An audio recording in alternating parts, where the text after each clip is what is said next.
গাইবান্ধার পলাশবাড়ী উপজেলার তুলসীঘাট এই প্রান্তিক জনপদের বেতকাপা ইউনিয়নের এক পরিচিত নাম তারেক আলী সরকার।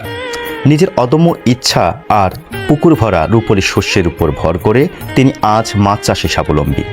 আধুনিক মৎস্য চাষ যে ভাগ্যের চাকা ঘুরিয়ে দিতে পারে তার এক জীবন্ত উদাহরণ তিনি। তারেক আলীর পুকুরে রয়েছে দেশীয় ও উন্নত জাতের কার্প জাতীয় মাছের সমাহার। তিনি পরম যত্নে চাষ করছেন দেশীয় প্রজাতির তেলাপিয়া, শিং, কই এবং মাগুর।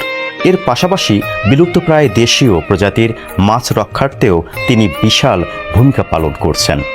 বিজ্ঞানসম্মত আধুনিক পদ্ধতি আর নিয়মিত সঠিক পরিচর্যায় তার 12 বিঘা আয়তনের পুকুরের মাছগুলো এখন স্থানীয় বাজারে ক্রেতাদের সেরা আকর্ষণ।